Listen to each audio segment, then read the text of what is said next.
바로 시작하시죠.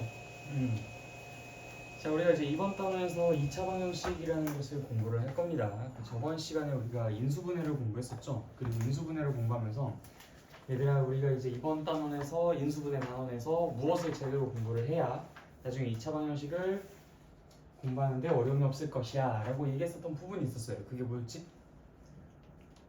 그게 뭐였어? 대답하셔야 됩니다. 자꾸. 우리가 인수분해를 공부를 하면서 우리가 이 단원에서 이것만큼은 제대로 해야만 2차 방정식 단원에서 문제없이 학습을 해나갈 수 있습니다 라고 이야기했었던 부분이 있었어요. 그게 어떤 부분이었죠? 아닙니다. 두 항을 두 개 여러분 한번 판단을 해보세요. 기억을 하거나 찍지 말고 판단을 해야 돼요. 2차 방정식, 내가 심지어 그때 예시까지 들어주면서 2차 방정식까지 풀어드렸어요. 그러면서 우리가 이 인수분해 단원에서 제일 집중해야 되는 게 어떤 부분이었는지 그걸 그때 당시에 정말 엄청나게 강조를 많이 했습니다. 그런데 그거를 잊으셨다는 것은 여러분들은 그만큼 거기에 관심이 없었다는 걸 의미해요. 시작부터 잔소리해서 좀 미안하긴 하지만 여러분들이 공부를 할 때는요, 자, 다 집중하세요. 집중해봐. 집중해서 들어. 여러분들이 이곳에서 공부할 때 나한테 배워야 되는 것이 무엇일 거라 생각해요? 뭐 인수분해나 2차 방정식 같은 수학적인 내용이요? 만약에 그것만을 공부하러 오셨다면 다른 학원 가셔도 괜찮아요. 어차피 그 선생님들도 이건 다 설명할 수 있어. 굳이 나랑 안 해도 돼. 다른 학원 가도 돼요. 진짜야. 이거는 진심으로 하는 말이에요. 과외를 하시든 인강으로 들으시든 뭐 EBS를 들으시든 아니면 뭐 다른 학원에 가시든 여기 동네 주변 학원 많잖아. 그냥 뭐 눈만 뜨고 하늘만 쳐다보면 수학 간판이 막 그냥 한 두세 개씩 보여요. 널리고 널린 게 수학 학원 아닙니까? 아무데나 가셔도 돼요. 근데 나를 그런 학원들이랑 똑같이 생각하지 마세요. 나는 여러분들한테 그런 걸 알려주고 싶은 사람이 아니야. 만약 여러분들이 진짜 그런 걸 말한다면 다른 곳에 가셔도 난 진짜 절대 말리지 않습니다. 근데 나는 절대로 그런 거를 가르치고 싶은 사람이 아니에요. 난 너네들한테 뭘 가르치고 싶은 거냐면 공부하는 방식입니다. 난 너네들한테 공부하는 방식을 가르쳐주고 싶어요. 내가 이런 특강 같은 강의식 수업을 할 때 제일 경계하는 부분이 뭔지 아닙니까? 여러분들이 그것과 멀어질까봐. 내가 맨날 정규 수업 때 너네들한테 시키는 게 뭐예요?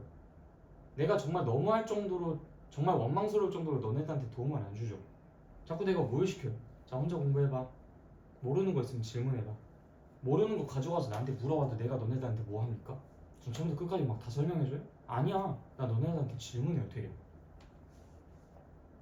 근데 그러한 과정들을 바탕으로 난 너희들이 혼자 스스로 자립할 수 있도록 만들어주고 싶다고요. 그게 중요한 거 아니야? 아니, 적어도 나한텐 그게 제일 중요해. 그냥 한낱 이런 사소한 개념 하나씩 알려주면 야, 이거 그냥 솔직히 말해서 나한테 가장 쉬운 게 뭐냐고 그러면은 내가 제일 잘할 수 있는 게 뭐겠냐? 수학 개념 설명하고 수학 문제 풀어주는 거예요. 내가 제일 쉬운 게 그거예요. 그래서 누가 나한테 일 가장 편하게 한번 해봐. 그럼 난 2시간 동안 혼자 떠들고서 다 끝내버린다. 그게 내가 제일 편하고 내가 제일 쉬운 거예요. 너네들 하나도 신경 쓰지 않고. 그게 아마 3류 강사들이나 하는 짓 아닐까? 보통 일반적인 학원에서 보면. 근데 나를 그런 사람으로 취급하지 않았으면 좋겠어요, 여러분들이. 나한테서 그런 것들을 공부하는 게 아니라 내가 말해주는 것들을 듣고 내가 어떤 식으로 그 과정과 그 단원들을 공부하는지를 보고 그 이전 과정과 그 다음 단원과 어떤 식으로 연계가 되어 있는지 그런 것들을 내가 어떻게 생각하고 어떻게 판단하고 어떻게 연계를 시켜서 공부를 해나가는지 이런 것들을 모범 삼아서 모방하시라는 거예요. 그 행동을 따라해보시오. 나는 너네들한테 그 내용을 가르쳐주고 싶은 게 아니라 그 내용을 학습하는 과정을 그냥 본보기로 보여주고 싶은 겁니다. 그러니까 내가 인수분해 단원 딱 처음에 공부를 했었을 때 여러분한테 뭘 얘기했었어요? 우리가 인수분해 단원을 왜 배울까? 난 항상 단원을 공부할 때 맨 처음에 하는 얘기가 이 얘기예요. 이 단원을 왜 공부하지? 안 궁금합니까, 여러분들은? 인수분해를 왜 공부하는지 안 궁금해요? 궁금하셨다면 이 질문에 대해서 답을 여러분들 못할 이유가 없어요. 내가 인수분해를 왜 배우지? 목차를 한번 보는 거야. 전과 후에 뭐가 나와 있는지 보는 거지. 특히나 이후에 뭐가 나와 있는지를 보는 거야. 2차 방정식이 나와 있다? 얘랑 뭔가 좀 연관이 있지 않을까? 한번 그리고 쓱 보세요. 그 부분. 여러분들 내가 그러기 위해서 혼자 공부할 수 있는 능력을 길러준 거잖아. 혼자 책을 보고 난 다음에 그 내용 중에 어느 일정 양만큼 이상은 여러분들이 혼자 스스로 이해할 수 있도록 만들어 드렸던 것이, 그렇게 스스로 왔다 갔다 하면서 학습하는 것이 자유롭게 유기적으로 연결될 수 있도록 하기 위함이에요. 자, 그래서 2차 방정식 파트를 딱 봤어. 그럼 개념 1에서 나오는 내용이 뭐냐면 x제곱 더하기 3x 플러스 2는 0이라는 2차 방정식을 풀고 싶다. 근데 그때 우리가 a 곱하기 b라는 형태가 0이라고 한다면 그럼 그때 이 a랑 b에 대한 조건이 무엇일지에 대해서 생각해보자. a는 0이거나 b는 0이다.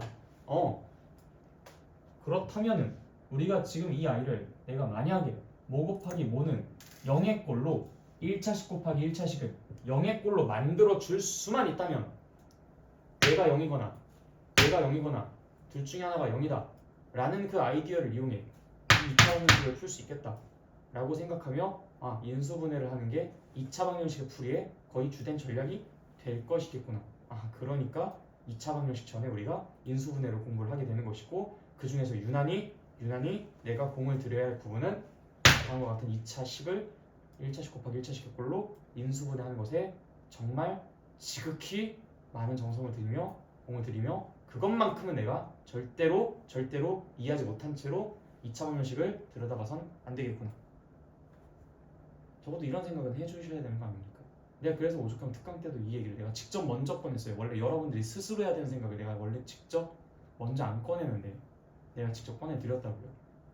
근데 그걸 2차 방정식 단원을 공부를 하려고 온 사람들이 내가 이 질문을 했는데도 여기 있는 모든 분들이 다들 벙어리가 된다? 내가 이 사람들 데리고 2차 방정식을 하고 싶겠어요? 내가 이거 얘기했었던 거 기억납니까? 안 납니까? 나요 안 나요?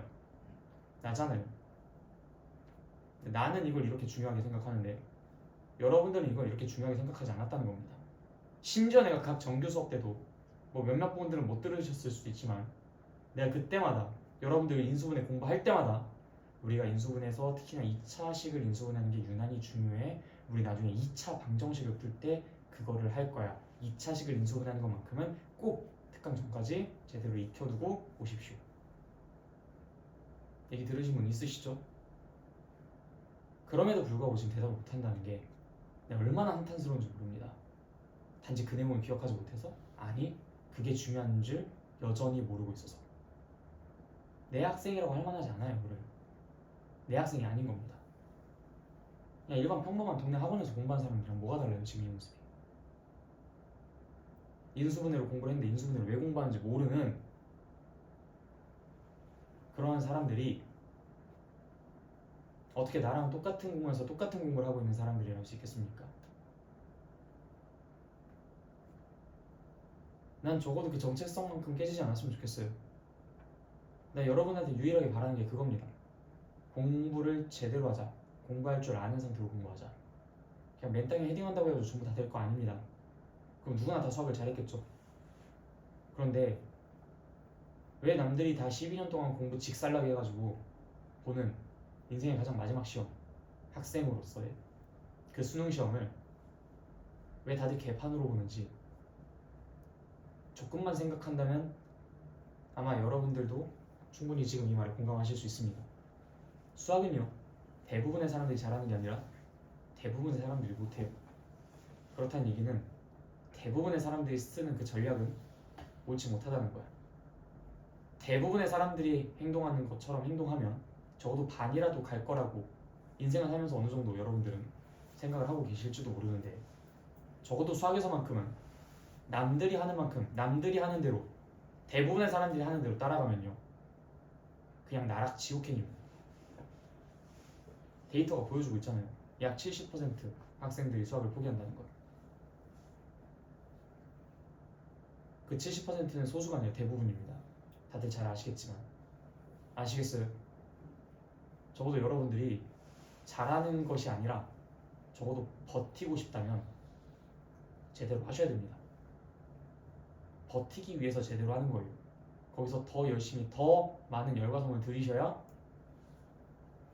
잘하는 사람이 될 수 있겠죠. 그런데 제대로 하지도 못하면 잘하는 사람은커녕 버티지도 못하고 자기가 스스로 포기하게 됩니다. 근데 차라리 자기가 스스로 포기하면 그나마 양반이죠. 난 절대 포기하고 싶지 않은데 포기를 할 수밖에 없는 상황에 처하게 된다면 그땐 여러분 진짜 피눈물 흘릴지도 몰라요. 난 진짜 포기하고 싶지 않은데 말귀를 못 알아듣겠어. 어느 순간 학교에서 수학 선생님이 하는 얘기가 귀가 잘 안 들어와. 도통 뭔 소리인지 이해가 안 가. 그런 상황에 처하기까지 여러분들이 잘못된 선택들을 숱하게 많이 하면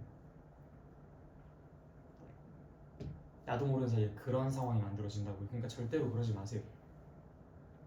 오늘 내가 지금 이 말씀 드린 거 꼭 명심하십시오. 나 오늘 진짜 여러분들께 굉장히 많이 실망했어요.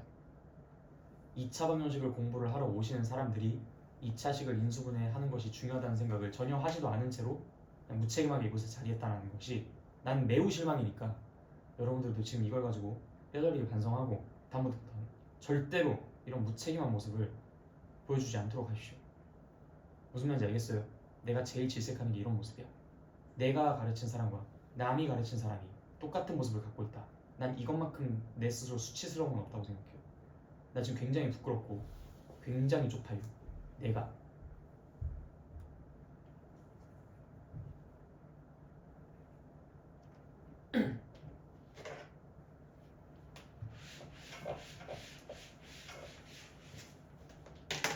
제대로 하자.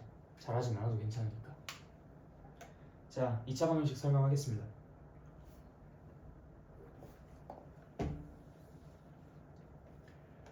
우리가 1차 방정식이라는 것의 정의는 1차 식은 0의 꼴로 정리를 할 수 있는 것, 그것을 1차 방정식이라고 이야기했었어요. 그래서 가장 일반적인 표현이 ax 더하기 b는 0이라는 표현이었죠.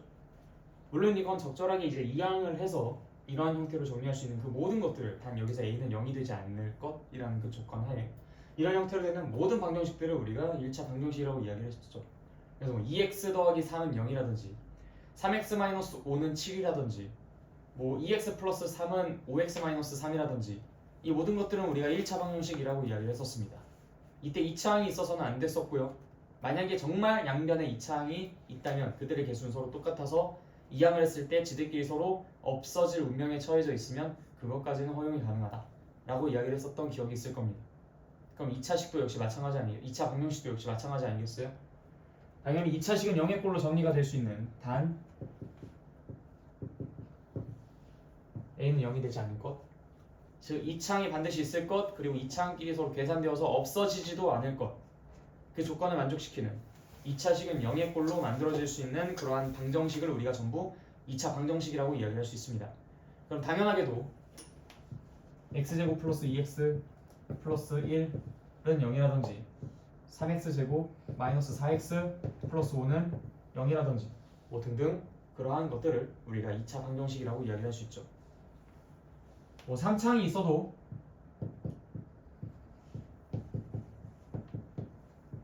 이런 식으로 양변에 똑같은 개수가 있어서 서로 간에 상쇄가 되어 없어질 수만 있다면 그것도 괜찮습니다.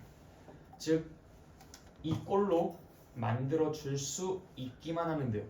만들어져 있다라는 것과 만들어줄 수 있다라는 것과 전혀 다른 말인 거 알고 계시죠, 그렇죠? 그래서 이런 형태는 물론이고 이런 형태도 분명히 얘는 생김새가 이것과는 다르지만 이렇게 만들 수 있으니까 얘 역시도 2차 방정식이라고 얘기할 수 있다는 거 꼭 명심하시고요. 알겠죠? 그래서 여러분들이 일단 2차 방정식 단원을 딱 처음에 공부를 하면은 이 2차 방정식의 정의에 대해서 공부를 할 것이고 당연히 그러면 그것과 관련해서 어떤 문제들이 출제가 되겠습니까? 예상하십시오. 지금 공부하는 방식에 대해서 알려드리고 있는 거예요. 여러분들이 어떤 생각의 흐름들을 밟아 나가셔야 되는지 안내를 해드리고 있는 겁니다. 그럼 어떤 문제가 출제될까요? 네, 2차 방정식이 아닌지 OX 판단하는 것이 일단 처음에 나오겠죠. 2차 방정식인 것과 아닌 것을 구분짓는 그 기준이 분명한가? 그것을 묻는 문제가 출제가 될 겁니다. 그리고 좀 더 나아가서는 대소관계? 어떤 대소관계요? 우리가 방정식에서는 대소관계를 나타낼 수가 있나? 수와 숫자에서는 대소관계를 나타낼 수 있죠. 크고 작음이 있으니까요. 근데 어떤 식과 어떤 식 사이에는 크고 작음이 관계가 없잖아요. 이 방정식이 저 방정식보다 크다 작다라는 얘기는 꺼낼 수가 없죠. 또 다른 문제는 어떤 문제가 출제되겠습니까? 2차 방정식의 해. 그거는 아직 2차 방정식의 해에 대해서 언급을 안 했으니까 낼 수가 없죠. 또 우리가 지금 2차 방정식의 정의까지 공부했습니다. 인수분해로 나타내기. 아니요, 그건 아직 2차 방정식을 인수분해로 나타내야만 하는 당위성이 없기 때문에 그런 것들도 문제로 출제되진 않을 겁니다.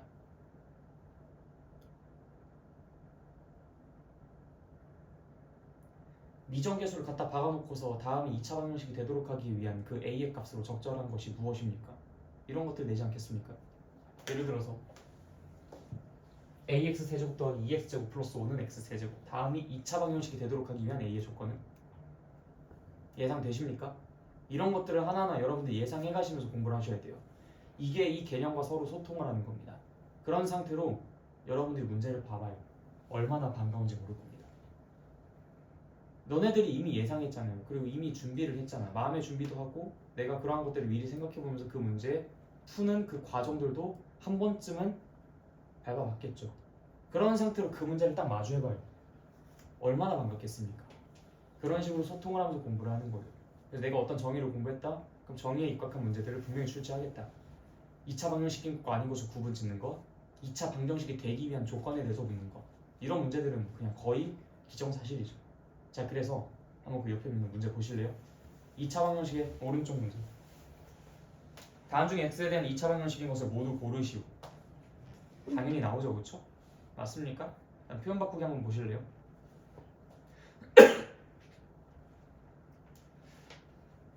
역시 또 나왔죠? 내가 두 번째로 말씀드렸던 유형이, 난 정말 가슴에 손을 얹고 양심적으로 나 이 책 내용 안 본 상태로 그냥 말씀드린 거예요. 책 안 본 상태로 당연히 그 두 개의 유형이 나오겠거니 생각해서 말씀드린 겁니다. 나왔잖아요. 여러분들도 만약에 이렇게 준비가 된 상태로 이걸 딱 마주했어봐, 그럼 씩 웃으면서 문제 풀 거라고. 근데 그렇지 않은 사람들이 저 1-2번 문제를 본다고 생각해 보십시오. 당황스럽겠죠. 뭐지 이거? 이런 생각이 먼저 들겠지. 이게 경쟁력이고 이게 그들과의 능력의 차이야. 무슨 말인지 알겠어요? 나는 여러분들이 그래서 그런 사람들을 만들어주고 싶은 겁니다. 그래서 아까 전에 그런 잔소리를 했었던 것이고, 자, 그래서 이제 2차 방정식의 정의에 관련해서는 그런 문제들을 볼 수가 있겠고요. 그 다음 그 아래 보시면은 2차 방정식의 해라는 내용이 나오죠. 해랑 근이라는 것은 모든 방정식에서 동일하게 의미를 갖고 있습니다. 해랑 근이라는 게 방정식에서 어떤 의미를 갖고 있었죠? 참이 되게끔 하는 수. 대상을 좀 더 명확하게 해주시면 더 좋을 것 같아요. 뭐가 참이되게 하는? 방정식. 그 방정식을 참이되게 하는 그 문자의 값을 우리는 방정식의 해라고 합니다. 이 방정식을 참이되게끔 하는 문자의 값을 이 방정식의 해라고 하죠. 그럼 이런 방정식들을 참이되게 하는 그러한 x의 값들을 우리가 구해줘야 되는 겁니다. 그럼 그 2차 방정식을 우리가 당연히 2차 방정식의 해에 대해서 지금 배웠으니까 2차 방정식을 푸는 것에 대해서 그 다음 개념으로 나오지 않을까? 라는 예상을 해볼 수가 있겠죠. 당연히 이 흐름상 그렇지 않겠습니까? 그쵸? 그리고 한 장 넘겨보세요. 역시나 네 그럴 줄 알았다. 인수분해를 이용한 2차 방정식의 풀이. 역시나 2차 방정식을 풀으라고 하고 있죠. 우리가 방금 전에 2차 방정식을 배웠고 2차 방정식의 해를 공부했고, 그럼 당연히 2차 방정식의 해를 구하라고 하지 않을까? 이런 생각의 흐름은 너무나 당연해요. 자, 그런데 이 타이밍에 내가 또 한마디 드리고 싶은 말씀이 있는데,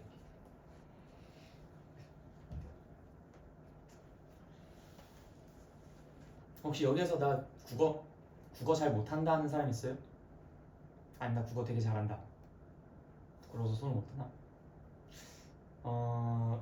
나는 이제 내 입으로 이렇게 말씀드리기가 좀 민망하긴 한데, 난 어렸을 때부터 국어를 되게 잘했습니다. 난 수학보다 국어를 훨씬 잘했어요. 그래서 사실 내 학교 성적이라든지 아니면 내 성향상 더 어울리는 것을 찾아라 그러면 난 국어 선생님이 더 어울리긴 해. 사실 수학보다는. 난 수학이 좀 더 재밌어서 난 수학 선생님을 하긴 했는데, 수학 수요가 더 많잖아, 국어보다. 국어 중요하게 생각하는 사람이 뭐 얼마나 됐겠습니까? 내 그 10년 전에. 요즘은 국어가 정말 중요하게 많이 대두가 되지만 10년 전에는 국어는 별로 그렇게 인기가 없었어요. 그냥 국어는 우리나라 말이니까 다들 잘하지 않을까? 해놓고 다들 못해. 어쨌든 그게 국어의 전형적인 특성인데, 이 국어를 잘한다는 것은 일단 글을 잘 읽고 이해한다는 것을 뜻하겠죠, 그렇죠? 글을 잘 읽고 이해한다. 근데 글을 잘 읽고 이해한다는 것이 사실 여러분들이 지금 우리가 방금 전에 썼던 그 사고의 흐름을 잘할 수 있느냐 없느냐를 직결되기도 합니다. 예를 들어서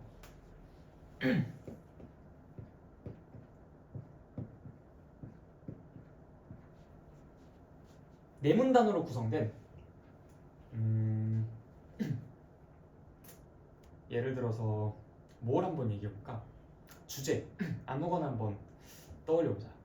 뭐에 대해서 얘기해볼까? 내가 글을 하나 쓰고 싶어요. 인공지능. 인공지능? 아, 인공지능은 좀 내 기술에 대해서는 자신이 없는데. 자, 그럼 인공지능의 발생 과정에 대해서 한번 우리가 글을 작성해 본다고 하자. 자, 일단 첫 문단에 내가 어떤 것을 쓰고 싶냐면요. 일단 인공지능이라는 것은 결국엔 이 인류를 도와줄 수 있는 어떤 기술 개발의 산물이라고 볼 수 있잖아요. 그렇죠? 뭔가 내가 뭔가를 더 잘하기 위해서, 뭔가를 더 혁신적으로 하기 위해서 기술을 개발하다가 나타난 것이 AI, 인공지능 이런 것들 아니겠습니까? 그래서 나는 첫 서두에 어떤 것을 쓰고 싶냐면 인공지능이라는 것이 지금 현재 이 시점에서 대두가 된 이유가 무엇일까? 라는 것에 대해서 이제는 탐구를 하는 글을 작성해 본다고 생각을 해볼게요. 그 서두에 딱 밝히겠죠. 인공지능이라는 것이 어떻게 발생하게 되었으며 과거에 우리가 어떠한 방식으로 인류를 돕는 그런 기술에 대해서 쭉 발전시켜 왔는지, 그리고 그 결과가 어떻게 인공지능에까지 이르게 됐는지, 그러한 내용을 쓰려고 하는 그 서두를 이 앞에다가 밝히는 그 첫 문단을 완성할 수 있겠죠. 그치? 그런 취지로 글을 쓰겠다고 했으니까.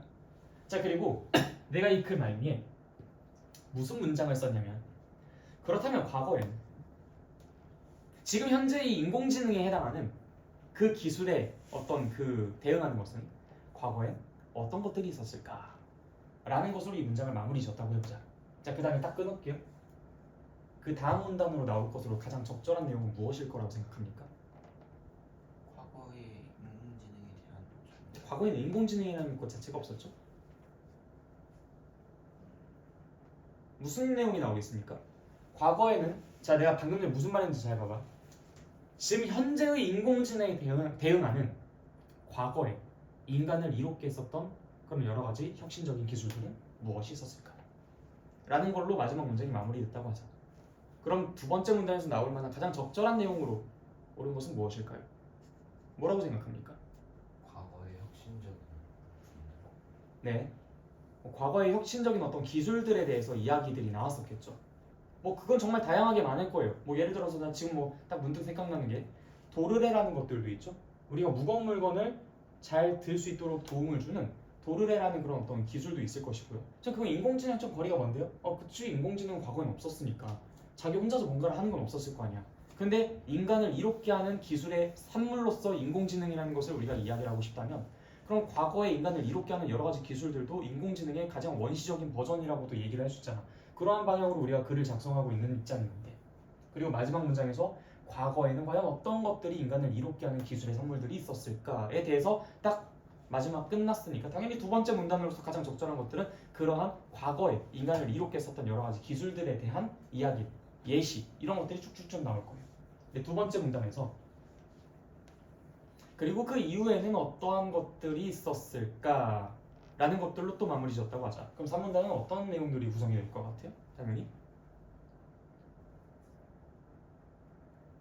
또 어떤 내용들이 구성될 것 같습니까?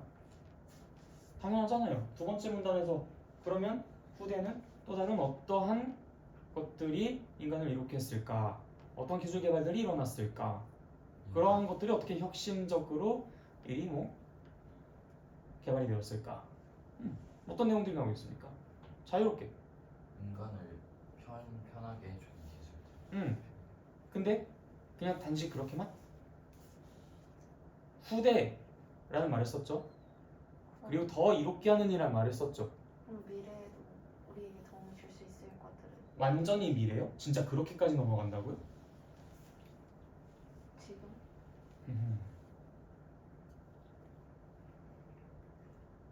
이게 문해력이에요, 여러분들. 자, 내가 말씀드리겠습니다. 우리가 이 마지막 줄에 뭐라고 얘기하고 끝났죠?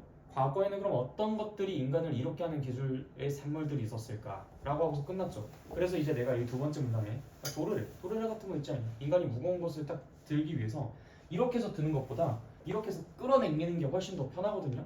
그러면 그 도르래라는 것은 인간이 무거운 물건을 더 쉽게 들 수 있도록 도움을 주는 그런 기술 개발의 어떤 산물이라고 볼 수 있지. 그 예시를 들었어. 그리고 그 후대에는 또 어떠한 것들이 인간을 이롭게 하는 기술들이 있었을까? 그러면 지금 현재보다는 과거고 이때보다는 미래일 그때의 기술의 예시가 나와야 되는 거 아니야? 예를 들어 컴퓨터 아주 먼 미래로 넘어간다고요? 지금 현재 시점보다 더 먼 미래로? 막 무슨 천만의 말씀. 우리가 지금 여기에서 과거에는 어떤 것들이 있었을까 하고서 끝나고 지금 두 번째 세 번째 문단으로 쭉쭉쭉쭉 나가고 있는데 여기서 갑자기 훅 머나먼 미래로 넘어가 버리면 어떡합니까? 당연히 컴퓨터라든지 뭐 스마트폰이라든지 그런 것들이 나오겠죠.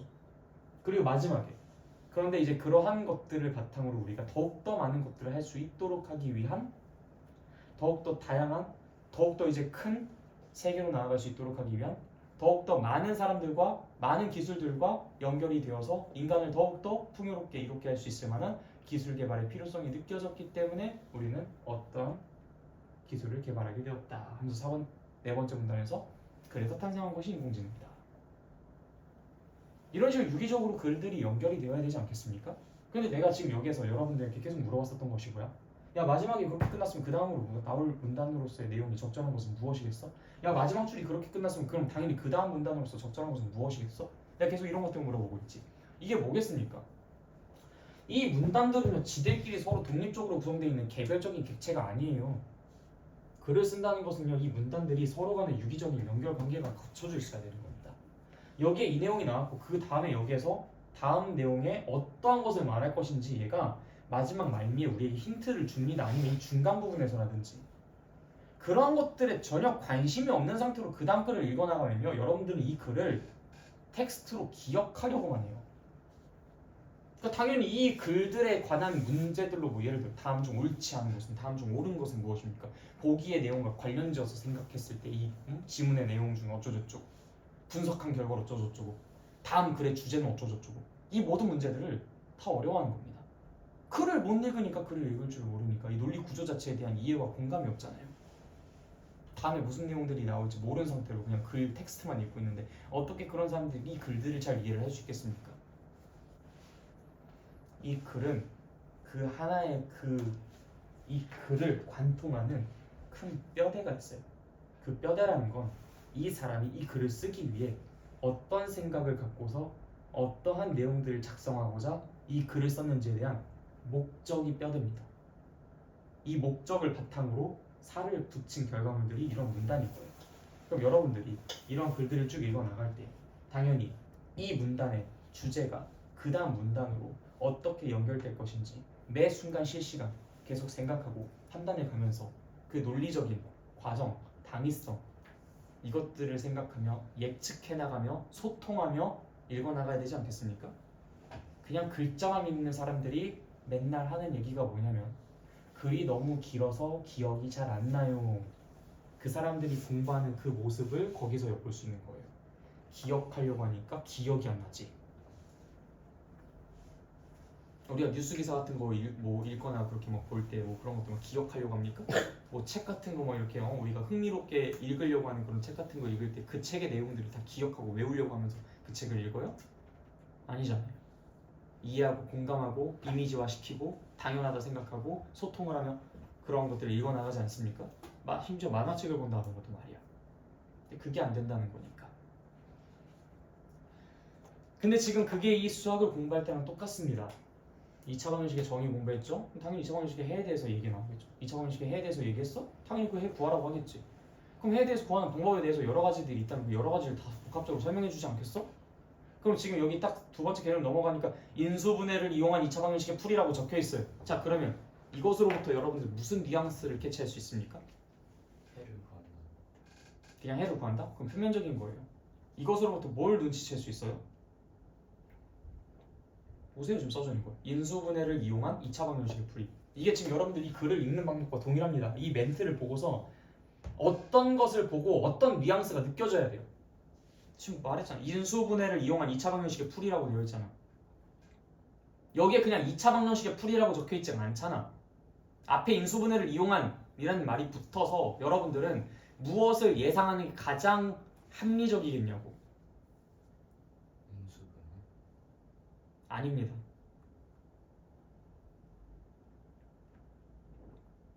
진짜 모르시겠어요? 이빈용 아닙니다. 그거 너무 지엽적으로 들어갔잖아. 인수분해를 이용한 이라는 말이 여기 왜 붙었겠습니까? 우리가 이것으로부터 예상해야 되는 것들이 무엇이겠어요?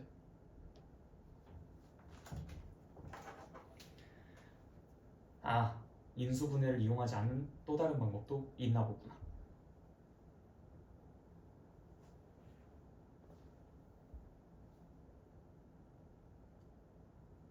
모르겠습니까? 이해가 안 가나요?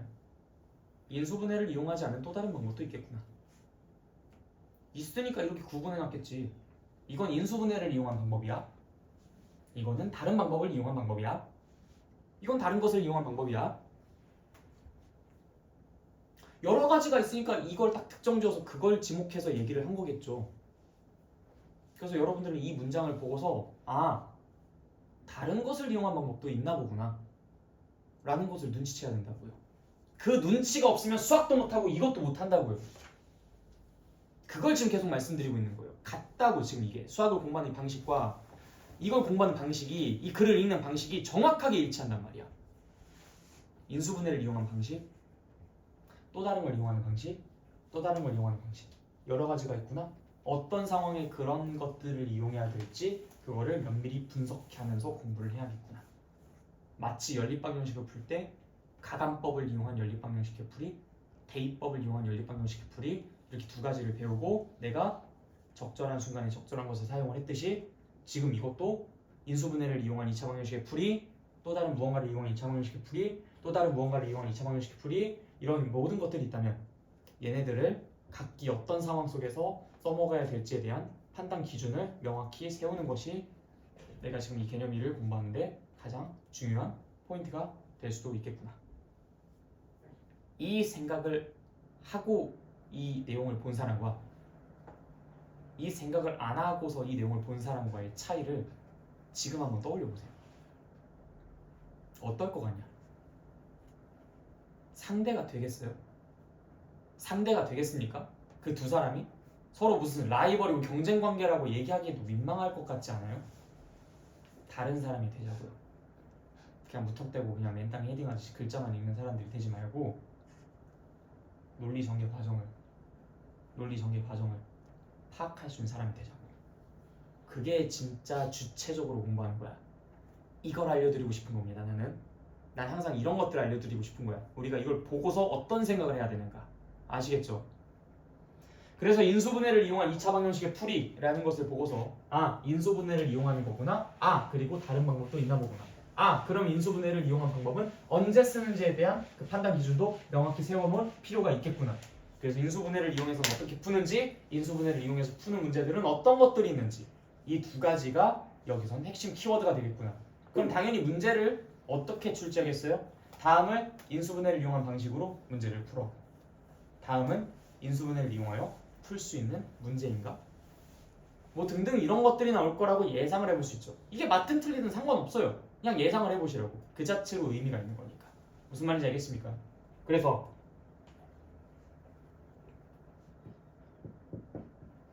아까 얘기했었던 이 내용이 튀어나옵니다. 일단 2차 방정식이랑 관련 짓지 말고 그냥 이것만 생각해 보십시오. A랑 B를 곱해서 0이 된다 라는 말은요, 결국 A가 0이 되거나 B가 0이 되면 되겠다 라고 생각할 수 있습니다. A가 0이 되거나 B가 0이 된다면 이 둘을 곱했을 때 0이 되지. 어떻습니까? 당연한 내용이죠, 그렇죠? 당연한 내용이야.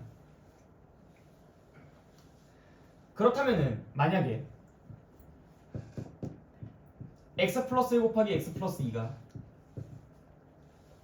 0이다 라는, 이거 전개하면 그래도 2차식 나오죠?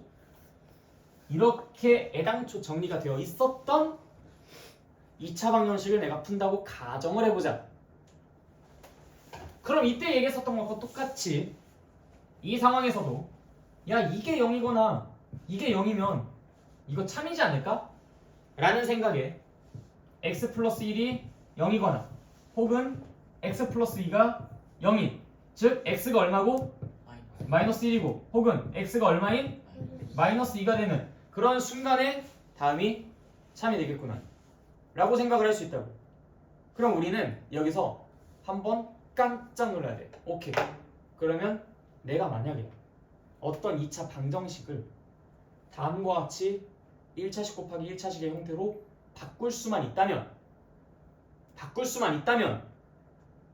풀어낼 수 있겠다.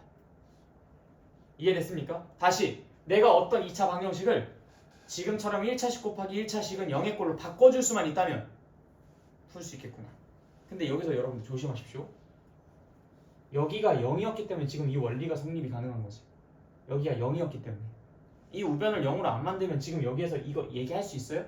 여기가 만약에 2라고 적혀있으면 뭐 그럼 A가 2거나 B가 2거나 그래? 이런 사람들이 꼭 나타납니다. 이걸 보고서 A 곱하기 B가 0이다. 그럼 A는 0이거나 B는 0이다. 이게 얘가 얘거나 얘가 얘거나 자꾸 이렇게 생각해요. 무슨 헛소리야. 그냥 얘네 두 개를 곱해서 0이 되니까 둘 중에 하나가 0이다라는 생각을 했었던 거야. 그럼 여기가 뭐 2라고 적혀있으면 얘가 이거나 얘가 이거나요? 말도 안 되는 소리. 이 원리를 이해하지 못한 사람들 그냥 표면적으로 보이는 것만 가지고 그렇게 판단을 한다고. 그리고 지 혼자서 일리 있다고 생각해.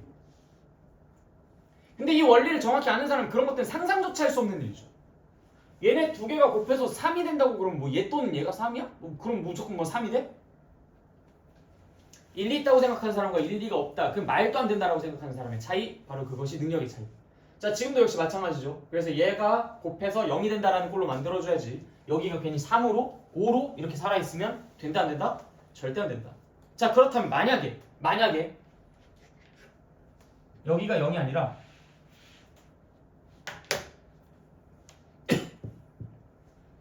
진짜 이런 식으로 적혀있는 2차 방정식을 풀으라고 한다 진짜.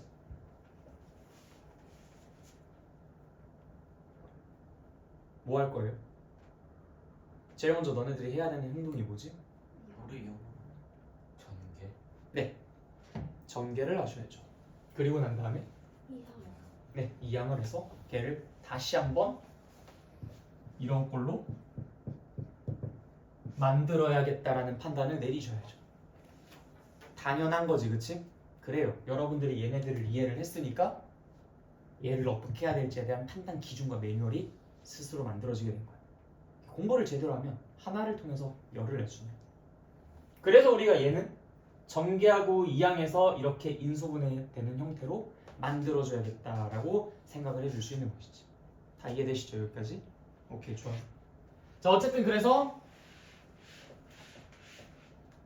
예컨대 x제곱 플러스 5x 플러스 4는 0 같은 경우에는 얘를 어떻게 인수분해할 수 있어요?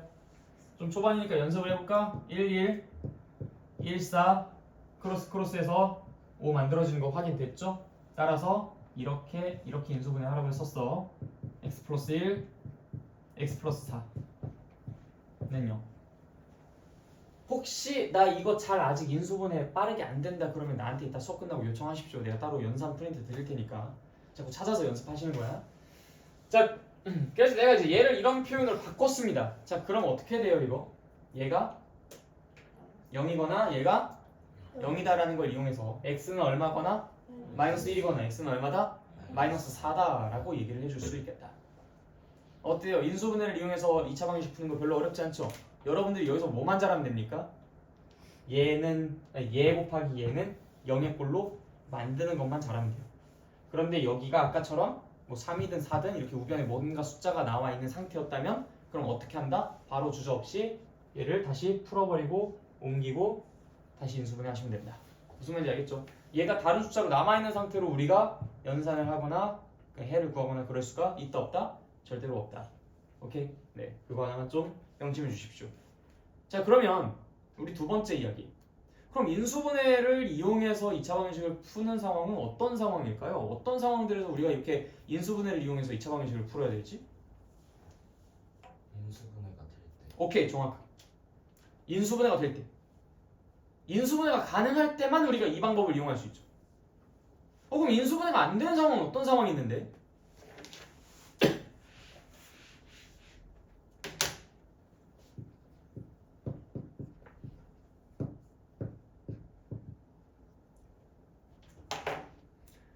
자, 곱해서 마이너스 4가 되고 크로스해서 2가 되도록 하는 그 조합이 있습니까? 없습니까?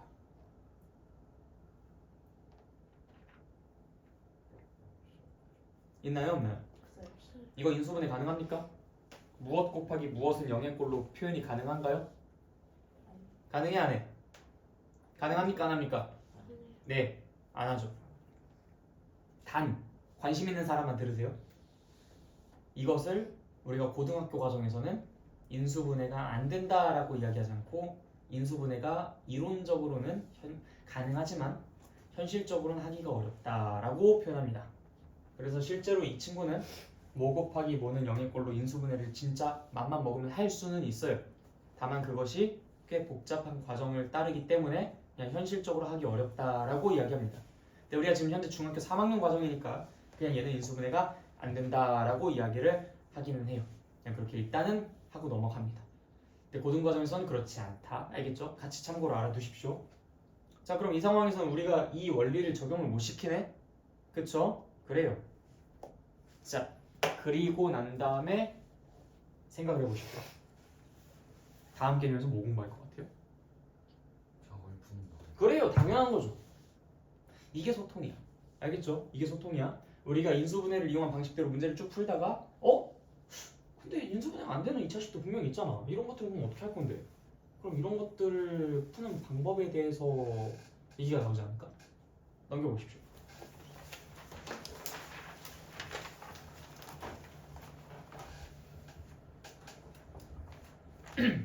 (2차) 방정식의 중근.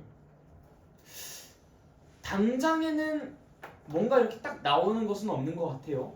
그런데 2차 방정식의 중근? 뭔가 좀 새로운 개념이 하나가 나왔어. 아직 아쉬워하지 마십시오. 이 개념 3이 우리가 아까 전에 그럼 인수분해가 안 되는 건 어떻게 풀지? 라는 것을 풀기 위해 연동되는 개념이긴 합니다. 알겠죠? 너무 아쉬워하지 마. 이 개념 3이랑 개념 4가 같이 연결되어 가지고 그 의문에 대한 해결을 제시를 합니다. 자, 그러면 일단은 그 아쉬운 마음을 잠깐 뒤로 하고 개념 3에 나와 있는 이 중근에 대해서 한번 살짝 생각해 보도록 할게요. 중근? 이 중근의 뜻을 얘가 뭐라고 해놨는지 한번 가볍게 읽어보십시오. 2차 방정식의 중근 뭐라고 되어 있어요? 2차 방정식의 두근이 중복될 때 이거는 2차 방정식의 중근이라. 네, 맞아요. 여기서 중이라는 것이 무거울 중자입니다. 되게 이름이 귀여워요. 근 두 개가 원래 이렇게 따로 이렇게 존재하는데 얘가 하나로 합쳐진 거예요. 그래서 서로 껴안고 있으니까 어떻게 되겠어요? 더 무거워졌겠죠. 그래서 이제 무거운 근에서 이제 중근이라고 이름을 붙였습니다. 가운데 중 아니야. 중하면 무조건 다 가운데 중이야. 뭐 중점 뭐 하니까 다 가운데 중 뭐 이런 것도 생각하죠, 그렇죠? 뭐 중심 가운데 중점 이렇게 생각하고. 근데 여기서 중자는 무거울 중입니다. 그래서 중근 하면 가운데 있는 근이 아니라 무거운 근이 무거운 근. 자, 그래서 이 두 개 근이 이제 하나로 합쳐져 있는 그러한 근을 우리가 중근이라고 하는데, 그러면 아까 전에 x 플러스 1 곱하기 x 플러스 2는 0 뭐 이런 것들 같은 경우엔 여기서 근 하나 나오고 여기서 근 하나 나오고 그랬잖아, 그치?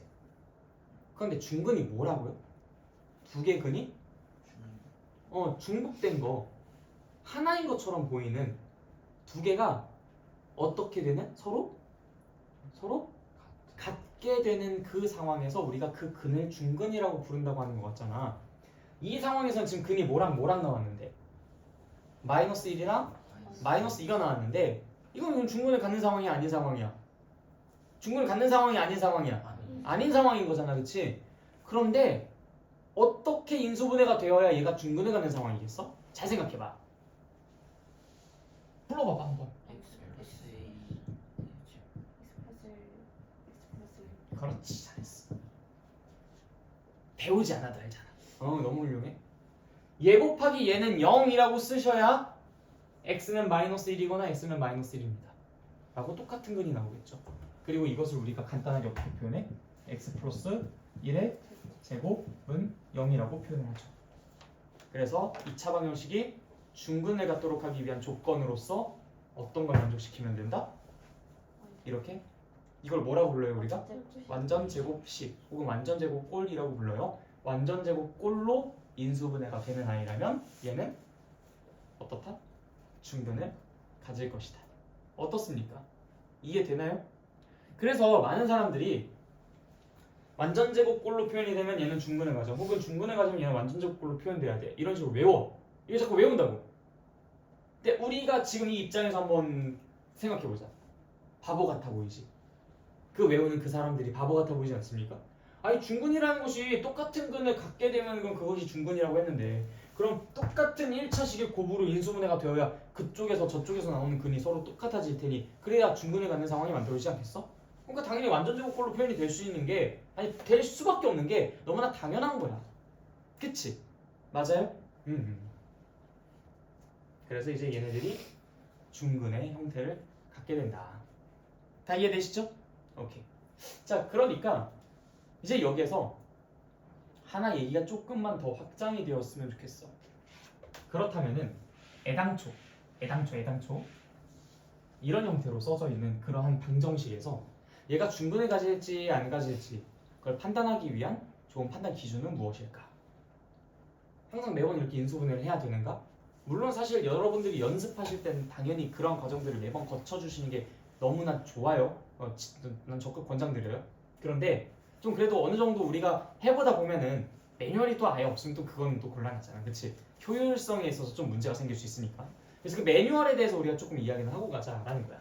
즉 x제곱 플러스 2x 플러스 삐리리는 0이 중근을 갖도록 하기 위한 네모의 조건으로 적절한 것은 혹은 네모가 여기 뚫려 있을 수도 있고요. 그쵸?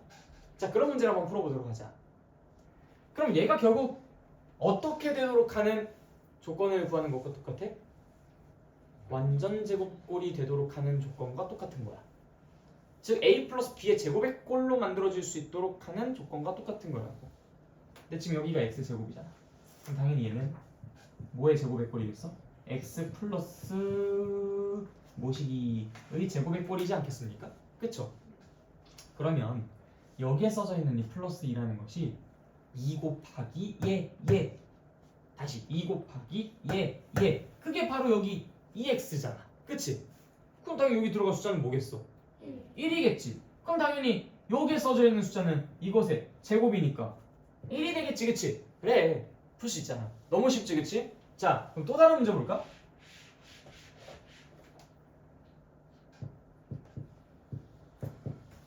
(4x제곱) 플러스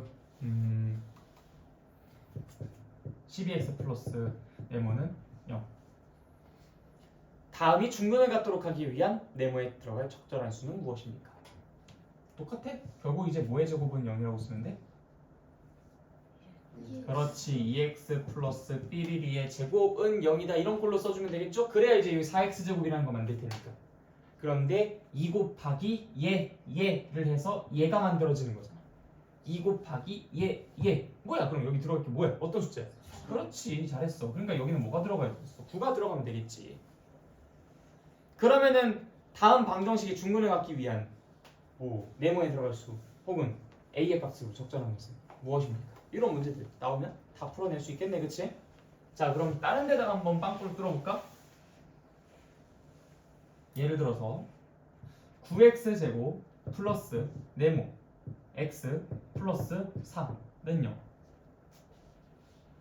다음 2차 방정식이 중근을 갖도록 하기 위한 이 네모 안에 들어갈 적절한 수로 어떤 것이 있을까요? 자, 이것도 결국 항상 이걸 만들어 주셔야 돼. 그걸 만들지 않고 답을 내는 건 무의미합니다. 알겠죠? 그거는 복불복이잖아. 100% 맞을 자신이 없잖아. 그치? 자, 여기 들어갈 수 있는 것은 뭐가 되겠어? 9x제곱을 만들어야 되잖아. 그치? 3x 그 다음에 여긴 4야. 그럼 뭐야? 2가 되겠지. 그치? 자, 근데 뭐야 이거? 뭐가 써져야 돼?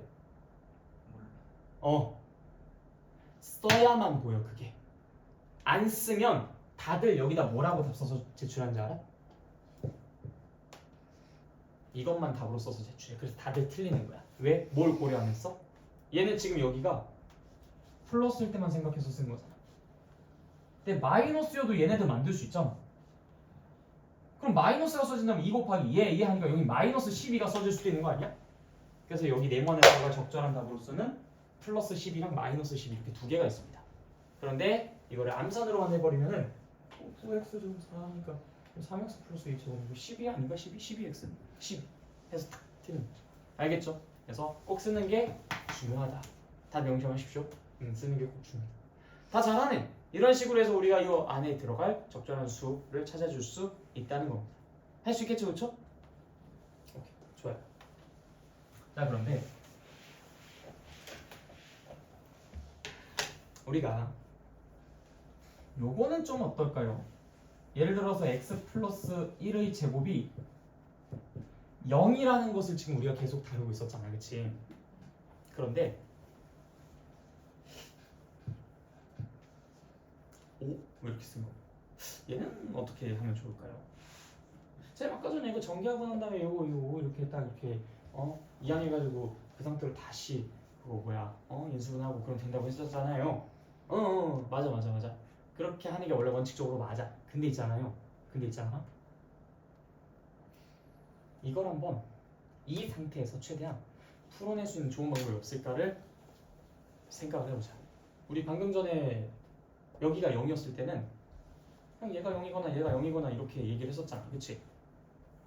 그리고 얘네가 만약에 두 개로 나뉘어져 있을 때는 얘랑 얘가 무슨 조합일지 내가 예상을 못하니까 그때는 이걸 맞춰줄 수가 없다고 있었어, 그치? 근데 만약에 똑같은 거라면 얘기가 좀 달라지잖아, 그쵸? 그럼 얘가 뭐가 되어야 5가 될 수가 있을까를 생각해 본다면 답이 막 무한히 나오는 게 아니라 몇 개 없어요. 유한계로 정해진다고. 뭐가 가능하겠습니까? 뭐를 제곱해야 5가 돼요? 루트 또? 마이너스 그렇지. 하나만 얘기하면 되죠. 뿔마 루트. x 플러스 1이라는 것은 루트 5일 수도 있고 혹은 마이너스 루트 5일 수도 있구나. 맞아요? 그럼 x라는 것은 뭐가 돼? 마이너스 1 플러스 루트 5가 되고 혹은 마이너스 1 마이너스 루트 5가 되겠구나. 아, 이런 방식으로도 풀 수가 있네. 그러면 내가 아까 전에 우리 2차 방정식이 모 곱하기 모는 0의 꼴로 나오는 이런 형태라면은 그러면 기깔나게 요게 0이거나 요게 0이거나라는 걸 이용해서 문제 풀 수 있다고 했었잖아, 그치? 그런데 만약에 그 2차 방정식이 그런 형태가 아니라 그러니까 모의 제곱은 0의 형태는 당연히 이 형태인 거고 모의 제곱은 어떤 숫자라는 형태는 또 다른 형태인 거잖아, 그치?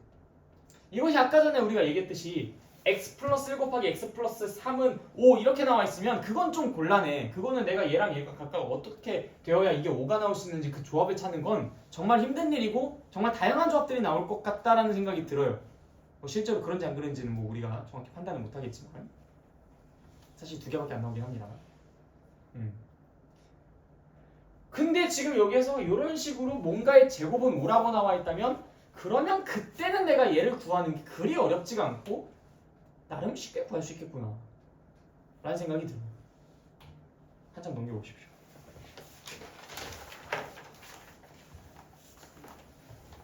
완전 제곱식을 이용한 2차 방정식의 풀이. 자, 봐봐. 이거 무슨 꼴이야? 완전 제곱꼴, 그치? 완전 제곱식 혹은 완전 제곱꼴. 완전 제곱꼴을 이용한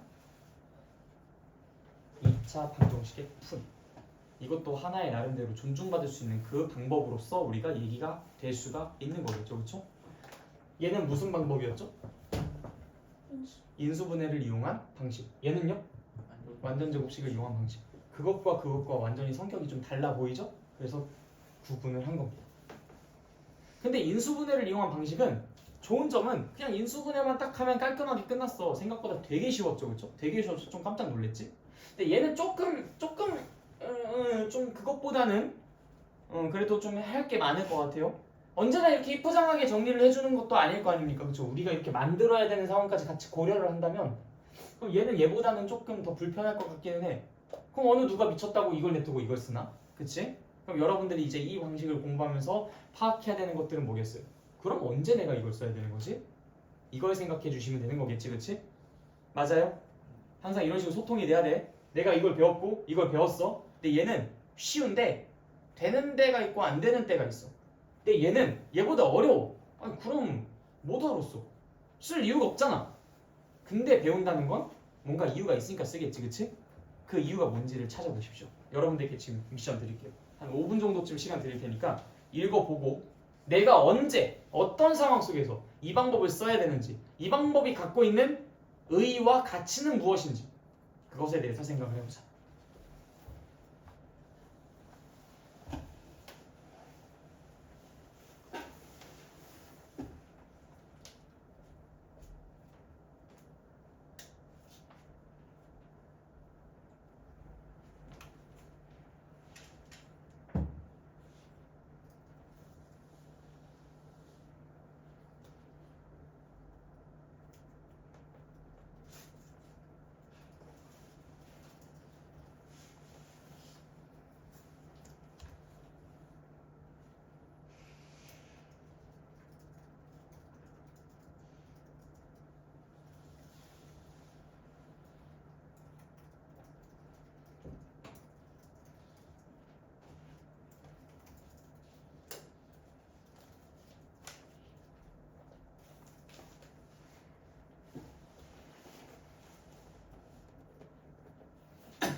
꼭 찾으실 수 있길 바랍니다.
자, 찾으셨습니까?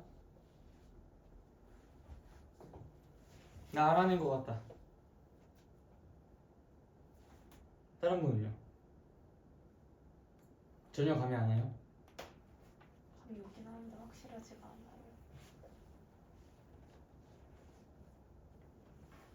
내가 아까 힌트를 드렸어요. 자 보십시오. 얘는 쉽죠. 근데 제한이 있죠. 사용에. 얘는 어렵죠. 그런데 굳이 배우는 이유가 있을 거라고 했죠. 그럼 무슨 장점이 있어야 합당하겠어요? 제한이 없어. 그래요. 당연한 거 아니에요? 이미 요 안에 답이 다 있었어요. 쉬운데 제한이 있어. 근데 쉬운 방법 냅두고 어려운 방법을 쓴다? 오직 어떤 순간에? 얘가 안 써지는 상황 속에서 얘를 쓸 수밖에 없는 그 상황이 만들어지지 않겠냐? 이거 예상하실 수 없으면 이건 진짜 문제 많은 거예요. 예상을 해내셔야 돼요. 공부하는 사람이라면 예상하셔야 돼요. 그들 사이의 연관관계를 여러분들이 이걸 통해서 확실하게 이해를 할 수 있어야 돼요. 미리 배우기도 전에 여러분들이 먼저 스스로. 너무 이상하잖아요. 쉬운 거는 또 우리가 왜 어려운 걸 배우겠습니까? 왜 괜히 막 어려운 거 풀면 뿌듯해지니까? 아니잖아요. 그럴 리가 없잖아. 얘가 안 되는 상황 속에서 얘를 이용하려고 얘를 굳이 배우는 거 아니겠습니까? 어려운데 굳이 쓰는 건 오직 그 상황 때문일 거라고 생각이 들잖아. 그걸 먼저 예상하시고 들어갔었어야지. 그리고 난 다음에 내가 이거 왜 계속 안 주고 있는지 알아요? 말했잖아. 개념 4에서 이거 관련된 해법이 나올 거라고. 한 번쯤 해보시면 얼마나 좋겠습니까? 그럼 이제 그거를 검증까지 할 수 있잖아. 와 이거 진짜 인수분해 안 되는데 이 방법을 이용해서 풀어봤더니 되네. 와 진짜 신기한 걸. 눈치채셨어요? 전개해봐.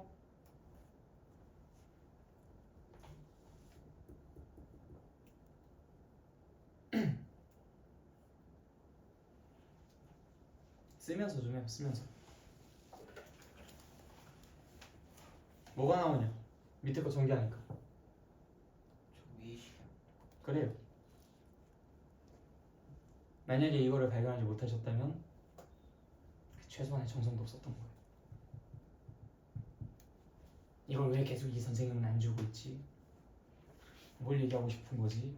분명 개념 사람과 연관이 있다고 했었는데 이걸 왜 썼을까? 어때요? 인수분해를 이용해서 풀지 못했었던 것을 이 방법을 이용해서는 잘 풀 수 있죠? 그래요. 그래서 우리가 그러한 문제들의 해법으로서 이 두 번째 것을 공부하는 겁니다. 자 그러면 이것이 마치 연립방정식에서 대입법과 가감법 같은 느낌이에요? 아니면 좀 다른 느낌이에요? 좀 다른 느낌이죠. 대입법과 가감법은 뭐였어요? 그냥 이거 쓰고 싶으면 이거 쓰고 저거 쓰고 싶으면 저거 써라. 단지 취향의 차이였죠 그거는.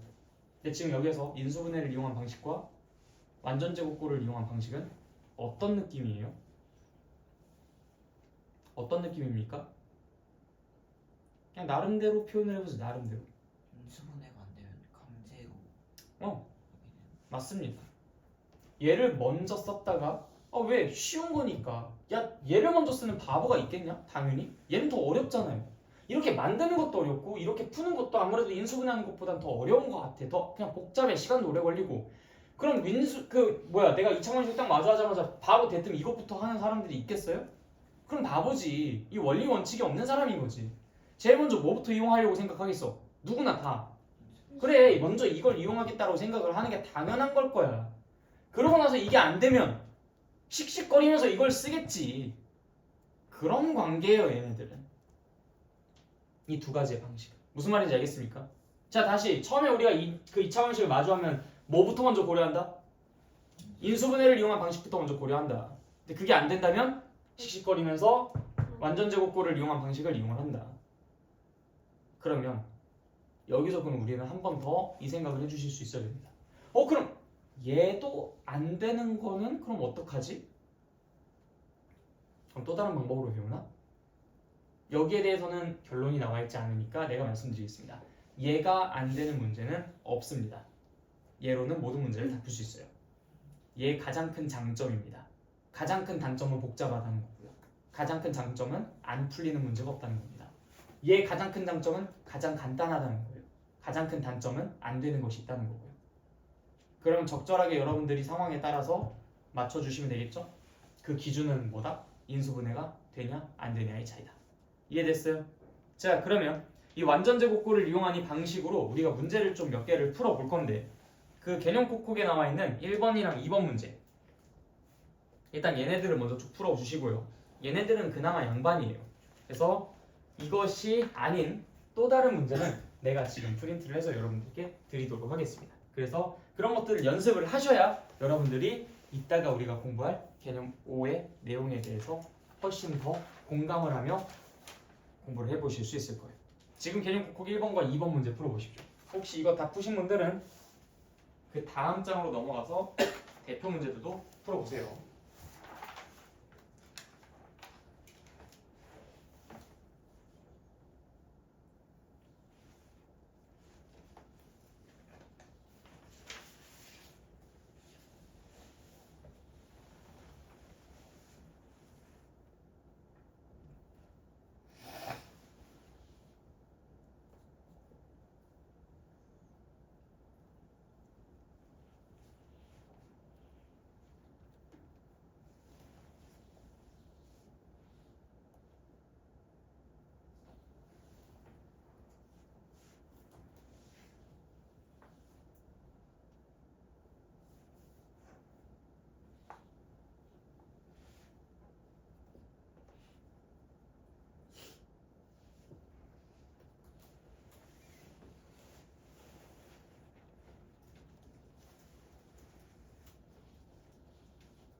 혹시나 잘 안 풀리는 거 있어요? 잘 안 되는 거야.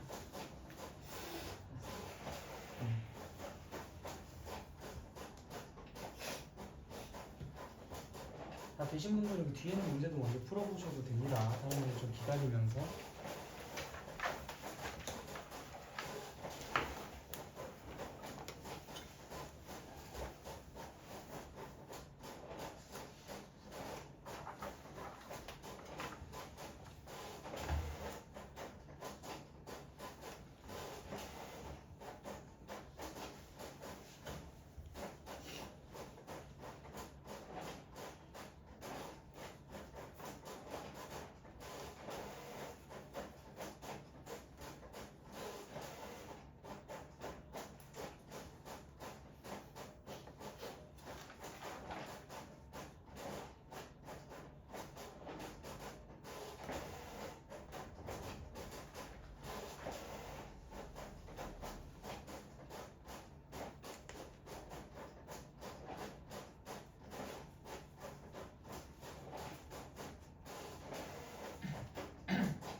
이거는 또 다음 시간까지의 숙제, 다음 특강 시간 때까지의 숙제입니다.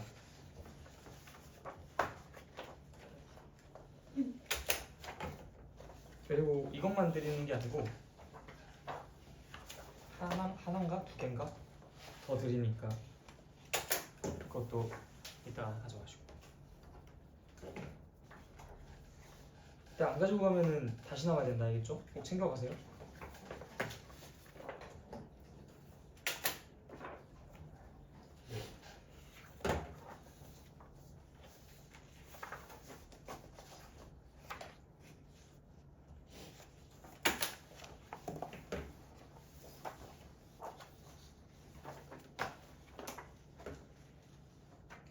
뒤로 전달해주고.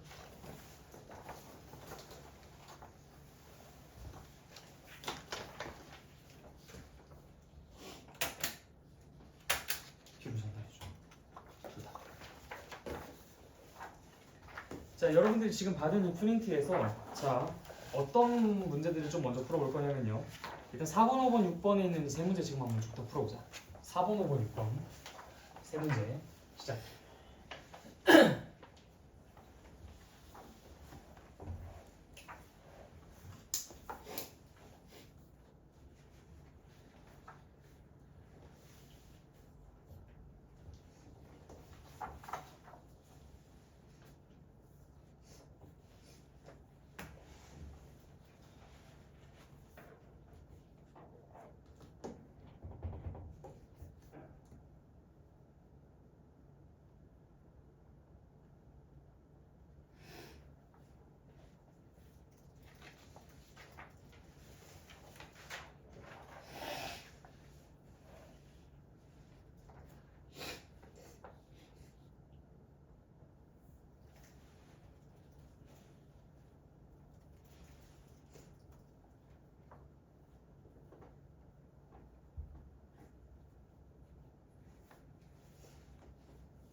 자, 다들 다 되셨죠? 자, 어때요? 바꾸는 거 할만하십니까? 네, 그래요. 자, 그럼 넘어가 보자. 이거 프린트. 자, 이 프린트 뒤로 쭉쭉 넘어가 보자. 자, 저기 뒤에 더 복잡하게 생긴 아이들이 있어요. 그래서 번호가 몇 번이냐면 28번, 29번, 그럼 30번 이렇게 세 문제 한 문제를 풀어요. 28, 29, 30. 이건 이제 풀어내는 겁니다. 그렇죠? 2차 방식을 푸는 것까지 하시는 거예요. 답까지 다 구해주시면 됩니다.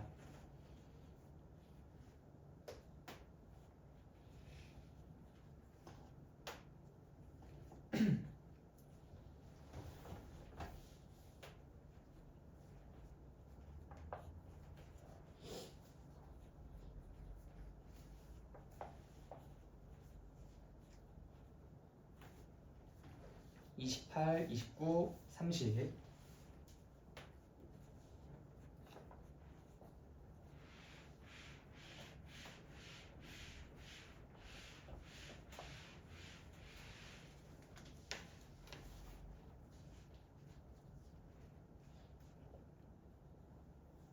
시간 관계상 29번까지만 할게요. 29번 까봤죠.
자, 같이 한번 보겠습니다. 여러분들 지금 이 시간이라면은 벌써 29, 30번은 풀고도 남고 이미 한 5문제 정도 좀 더 풀어야 되는 시간이에요.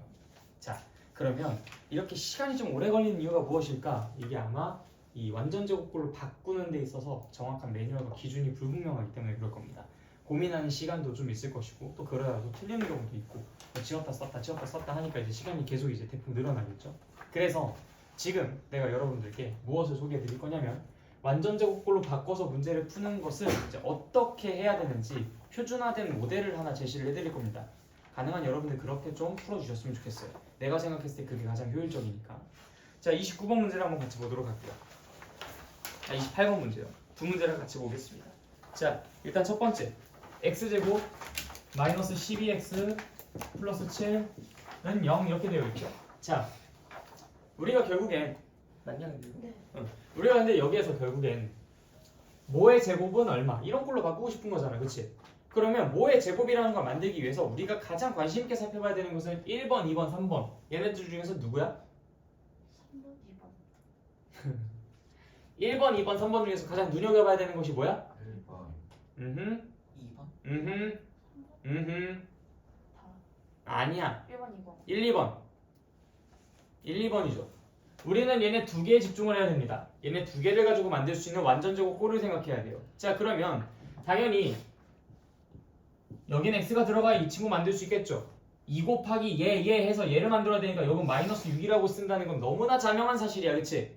맞아요. 그래서 얘네 두 개를 가지고 일단 요걸 쓰는 것은 가장 여러분들이 1초 만에 해주셔야 될 부분입니다. x 쓰고 2 곱하기 얘에서 마이너스 12분 마이너스 6 요거 쓰는데 진짜 솔직히 과장 좀 섞어서 1초라고 하긴 했지만 3초 안에 끝나잖아. 이건 3초 안에 돼야지, 그치? 그 다음에 여기서부터가 중요해. 자, 내가 이거는요 36이라는 걸 마음대로 원래 없었는데 내가 마음대로 만들어냈지. 그럼 재빠르게 잊지 말고 바로 수습하십시오. 이렇게 바로 그냥 써. 내가 36 마음대로 만들어냈잖아. 그럼 나중에 이거 빼는 거 까먹을 수도 있으니까 그냥 바로 빼고 시작해. 알겠죠? 난 더하고 빼고를 동시에 진행한 거야. 잘 봐, 잘 봐. 자기들 멋대로 푸는 게 아니야. 이대로 풀어주셔야 돼. 알겠지? 그래야 가장 효율적이야. 나보다 빨리 풀 자신 없으면 이대로 따라주십시오. 알겠죠? 자, 그 다음에 여기서 플러스 7은 0이라고 쓸 수 있죠. 그 다음에 x-6의 제곱은 바로 계산해서 넘겨버립니다. 그럼 얼마야? 29. 따라서 x-6은 뿔마 루트 29가 되겠고요. 따라서 x라는 것은 6 플러스 마이너스 루트 29라고 써주실 수 있겠죠. 이해됐습니까? 결국엔 우리가 지금 여기에서 이 두 개에 집중해서 얘를 제일 빠르게 만들어내고 그 다음에 수습하고 그 다음 관망하고 있었던 애는 그냥 그대로 복사 붙여넣기. 이 첫 번째 줄에서 두 번째 줄로 옮겨지는 이 과정이 가장 중요합니다. 알겠죠? 그런데 그것 좀 빨리 하고 싶어서 혹은 그거 쓰는 게 귀찮아서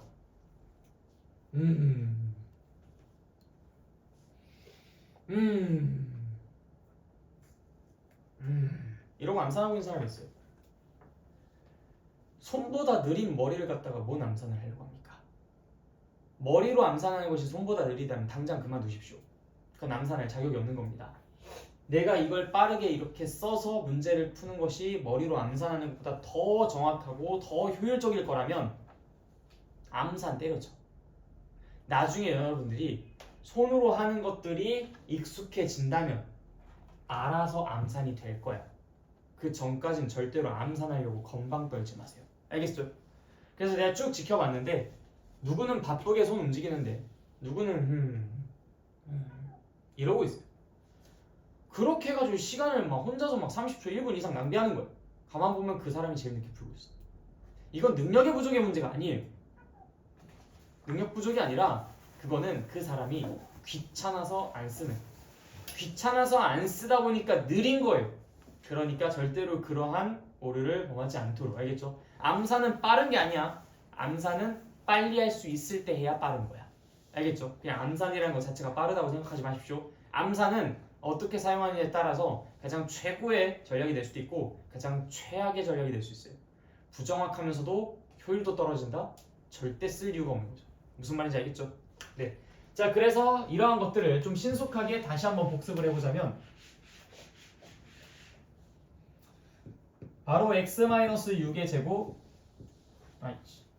다시 x-6의 제곱 빼기 36 바로 쓰고 플러스 7은 0. 따라서 x-6의 제곱은 29. 따라서 x-6이라는 것은 뿔마 루트 29. 따라서 x는 6 뿔마 루트 29. 그래서 이 문제를 하나 푸는데 여러분들은 한 10초 내지는 15초 안쪽으로는 할 수 있도록 계속 연습하셔야 돼요. 이게 바로 떠오른다면 그 다음부터는 쉽겠지만 여기서 이렇게 넘어가는 게 30초 1분 이상 걸린다? 그건 실격이야. 무슨 말인지 알겠죠? 차라리 이 문제 안 푸는 게 더 나아. 자, 그 다음 두 번째 29번 문제 보겠습니다. 자, x제곱 플러스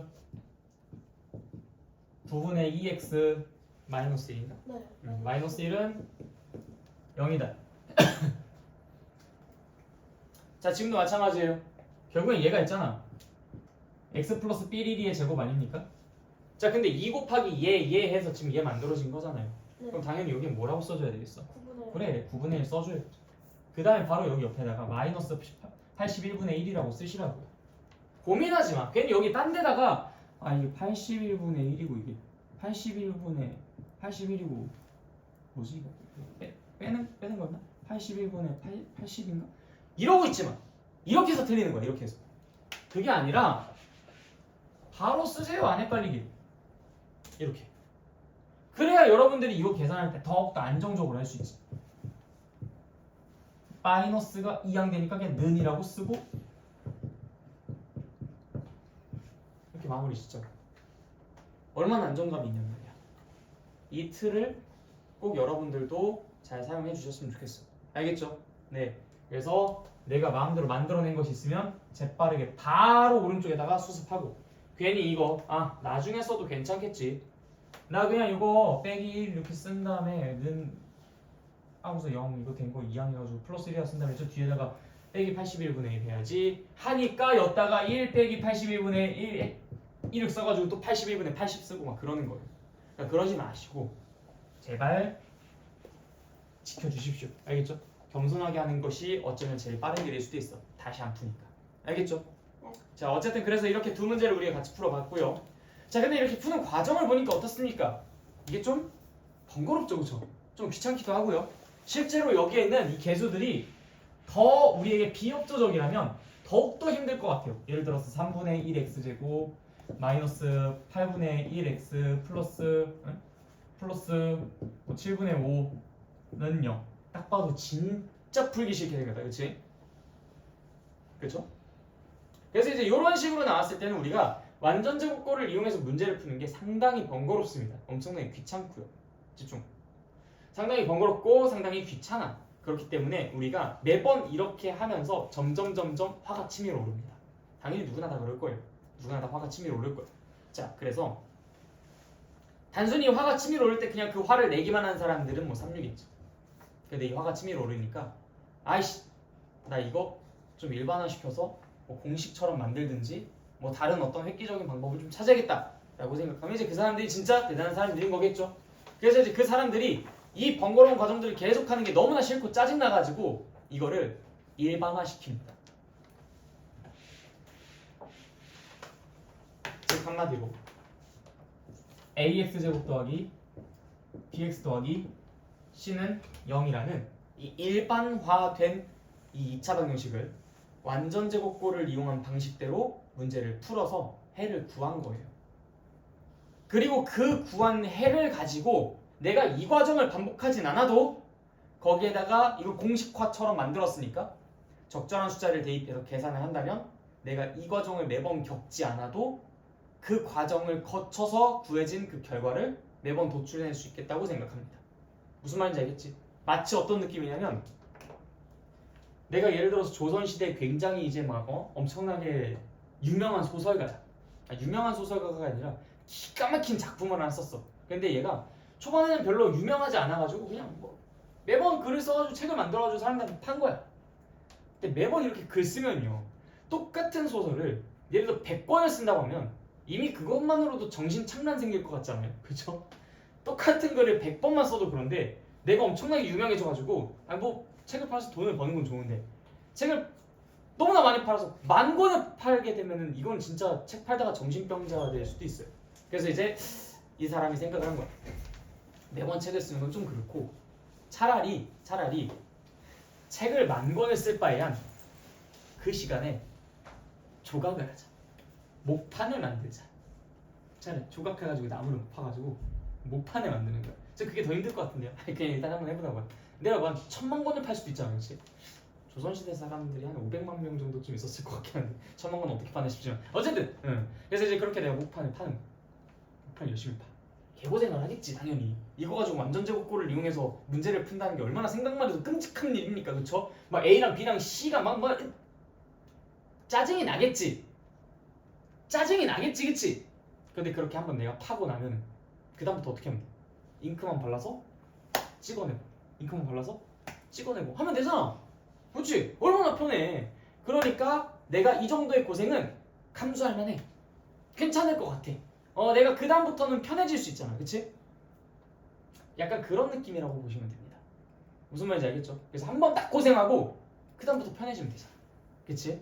그러니까 우리가 지금 이걸 유도하는 거죠. 같이 한번 해볼 건데 그거 한 번 딱 고생하고 다음번부터는 이 공식을 이용해서 굳이 이 과정 되풀이하지 않고 이 공식을 이용해서 문제를 풀어보자. 우리는 이제 더 이상 뭘 안 해도 돼? 완전제곱꼴을 이용한 방식대로 문제를 푸는 걸 그 과정을 거치지 않아도 돼. 물론 이 공식에다가 대입해가지고 문제를 푸는 것 자체가 완전제곱꼴을 이용한 방식에다가 우리가 값을 대입해서 계산을 하는 거겠지만 어쨌든 이 과정은 안 거친다는 게 얼마나 긍정적입니까? 그렇죠? 자, 그래서 한번 시작을 해볼게요. 양면에다가 A를 한번 나눠주죠. 그렇죠? 우린 X제곱 어쩌고저쩌고 이런 형태로 만들어 주어야 좀 완전제곱꼴로 바꾸기 편할 테니까.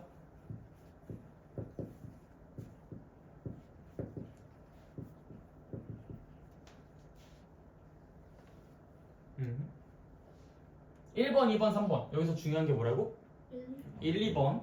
우린 여기에 주목해서 x 플러스 삐리리의 제곱을 만들려고 합니다. 이 삐리리에 들어갈 수 있는 누구였어? 2 곱하기 얘. 그게 바로 얘잖아. 다시 2 곱하기 얘. 그게 얘잖아. 그럼 여기 들어갈 수 있는 게 뭐야? 2a분의 b. 제 절반. 당연한 거예요. 2에다가 얘를 곱해서 이 숫자가 만들어져야 되는 거니까. 맞습니까? 여기까지 다 이해됐어요? 오케이. 자, 그런데 내가 이거를 제곱하는 그 상황 속에선 2a분의 b의 제곱이 마음대로 생겼어요. 난 원치 않았는데. 그럼 바로 그 순간 뭐 한다고? 바로 수습해 주셔야 된다고. 빼기 4a 제곱분의 b 제곱. 미루지 마십시오. 나중에 까먹어요. 알겠죠? 절대 미루지 말고 바로 옆에다 쓰는 거야. 이건 선택사항 아니야. 필수. 만약에 너네들이 완전 제곱꼴을 이용한 방식대로 문제를 푸는데 이 옆에다가 바로 이거 안 쓴다. 그럼 나는 바로 그어버릴 거야. 뒤에 읽지도 않을 거야. 알겠지? 그렇게 내가 버릇을 고칠 거야. 안 그러면 나중에 여러분들이 자꾸 얘 때문에 헷갈려해. 그렇기 때문에 어쩔 수 없어. 자, 그 다음 플러스 a분의 c는 0이다. 됐죠? x 플러스 2a분의 b를 제곱한 것은 얘 다 이항시켜보자. 근데 레칭님에 좀 간단하게 정리를 좀 해보죠. 4a 제곱이라는 것으로 좀 맞춰줄게. 그러면 이 친구는 저쪽으로 넘어가서 b제곱이 만들어질 것이고요. 얘는 분모 분자의 각각 4a라는 것을 곱하니까 4a 제곱 4ac가 되겠지. 그래서 이거는 빼기 4ac라고 쓸 수 있습니다. 자, 여기까지 이해 안 된다 손. 다 됐어요? 네, 계속 넘어갈게. 자, 그러면 우리가 뭐의 제곱은 이거다 라고 할 때 어떻게 문제 풀었지? 얘는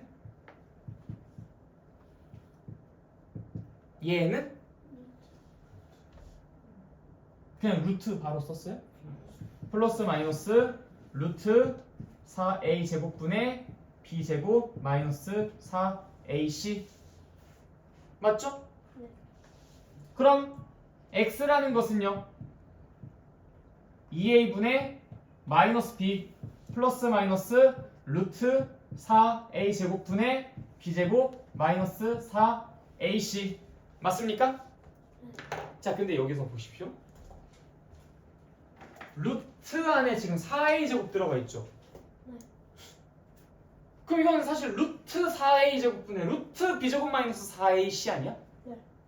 그럼 루트 4a 제곱이라는 것은 얼마야? 2a. 그렇지. 그러니까 얘랑 분모가 너무나 감사하게도 똑같아졌었던 거야. 아우 다행이다, 그치 참? 그래서 그거를 여기다 정리를 하면 x는 자 일단 분모 얼마? 2a분의 자 뭐예요 이거? 마이너스 b 그 다음에 플러스 마이너스 루트 b제곱 마이너스 4ac 마이너스 b 플러스 마이너스 루트 b제곱 마이너스 4ac 우리의 목판이 완성됐습니다.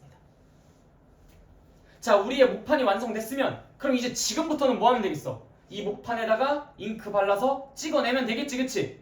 그런데 여기서 제일 바보 같은 사람이 누군지 알아요? 내가 진짜 밤낮을 아주 그냥 나무만 계속 한 3년을 깎았어. 목판을 만들었어. 그 이제 잉크만 발라서 그걸 찍어내면 돼. 근데 와 드디어 목판 다 만들었다.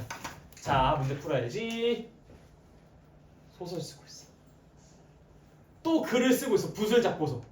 이 바보가 어딨어. 목판을 왜 만든 거야 그럼? 자, 우리가 얘를 만들었어요. 얘를 유도를 했어요. 그럼 이제부터는 완전 제곱꼴을 이용한 방식대로 문제를 풀면 되겠어 안 되겠어? 되겠어 안 되겠어? 안 되겠지. 이제 내가 이걸 배운 이상 그 방식은 이젠 죽었어. 쓸 이유가 없는 거야. 왜? 그거를 어떻게 만든 거니까? 공식화시켜서 지금처럼 만든 거니까. 그래서 우리가 얘의 이름을 뭐라고 붙이냐면 근의 공식이라고 이름을 붙입니다. 근을 구하는 공식이다 라고 해서 근의 공식이에요. 무슨 말인지 이해됐습니까? 자, 다시 우리가 완전 제곱꼴을 이용한 방식을 이용해서 문제를 풀다 보니까 너무 화가 나는 거야. 매번 똑같이 막 복잡하게 막 문제를 진절머리가 나. 그래서 야, 딱 한 번 고생하자. 딱 한 번 고생하고 난 다음에 그 다음부터 그 결과에다가 숫자를 대입해서 값을 쉽게 구해내자.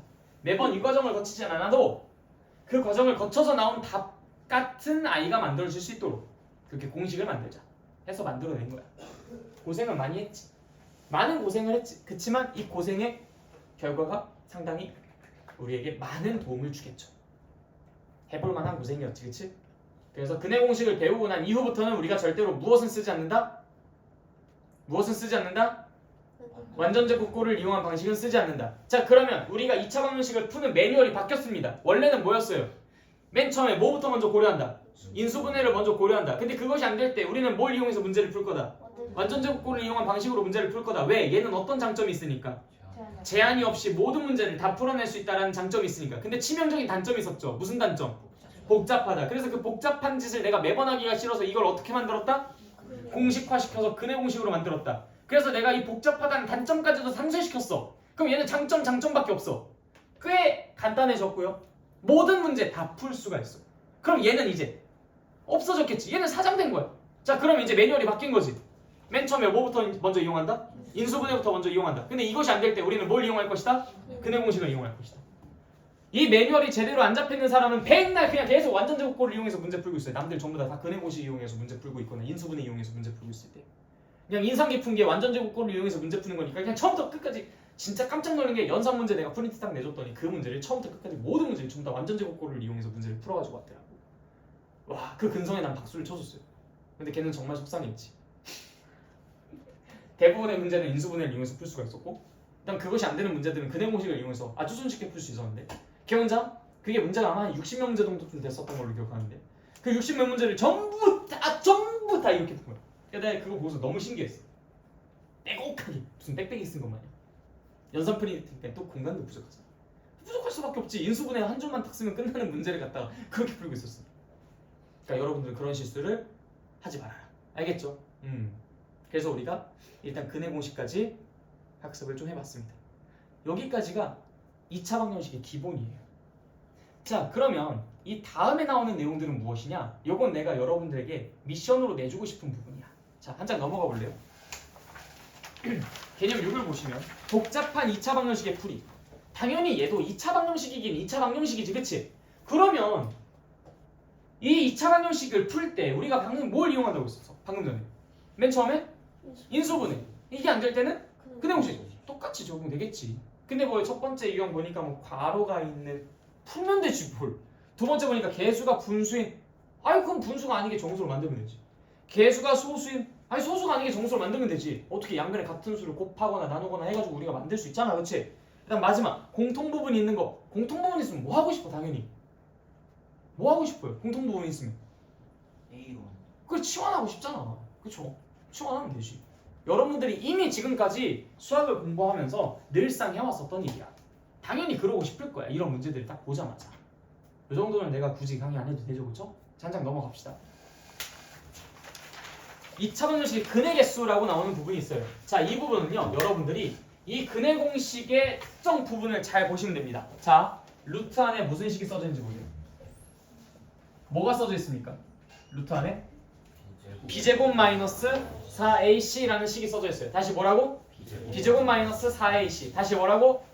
b제곱 마이너스 4ac라는 식이 써져 있습니다. 자, 그러면 여러분들 한번 상식적으로 생각해보자.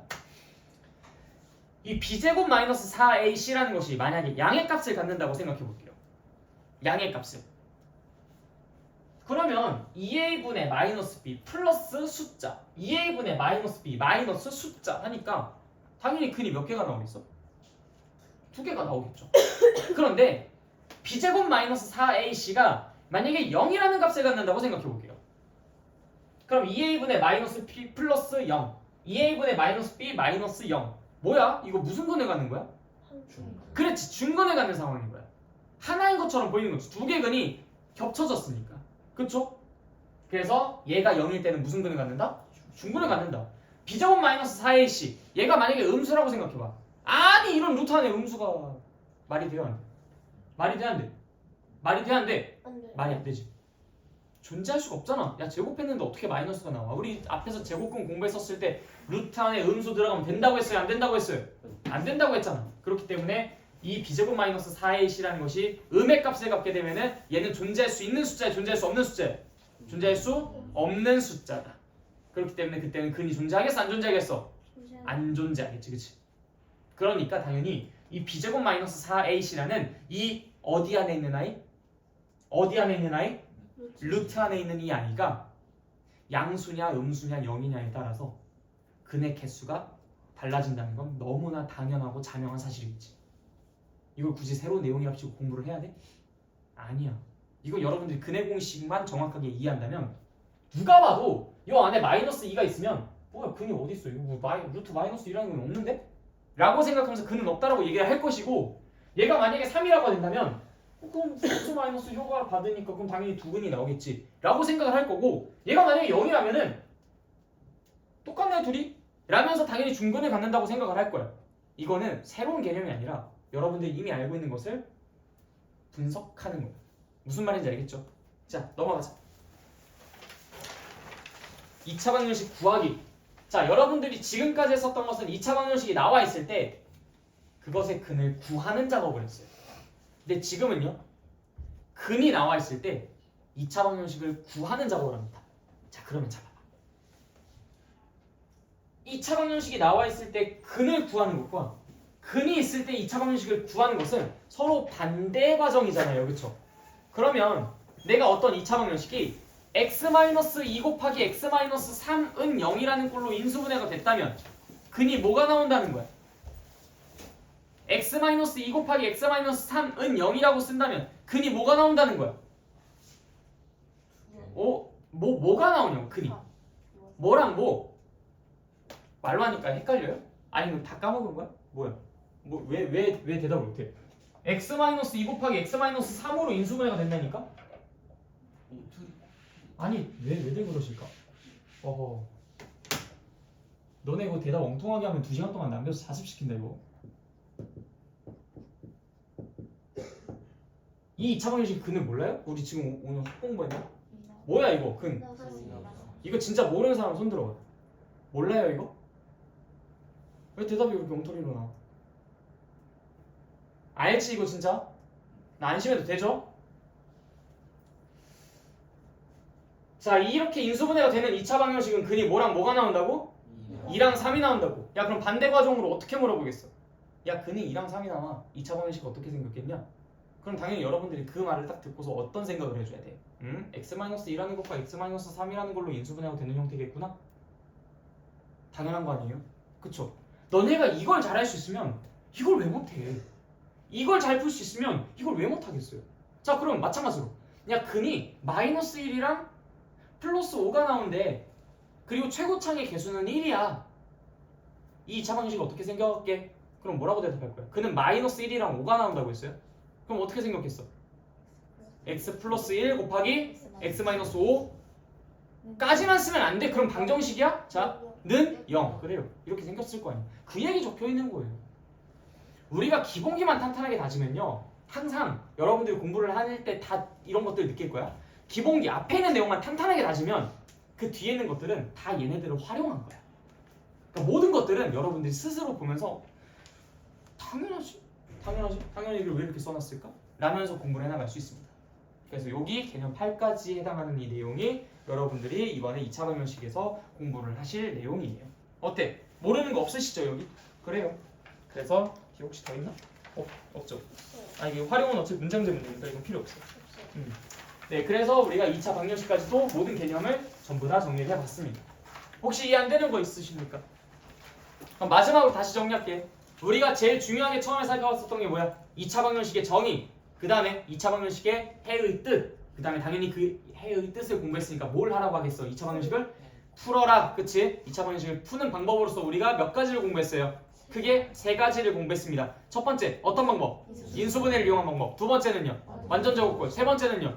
근의 공식. 근데 이 완전제곱꼴과 근의 공식은 서로 간에 굉장히 밀접한 연관이 있다고 했었어, 그쵸? 자, 그래서 우리가 이 완전제곱꼴을 이용한 방식과 근의 공식은 서로 무슨 관계가 있지?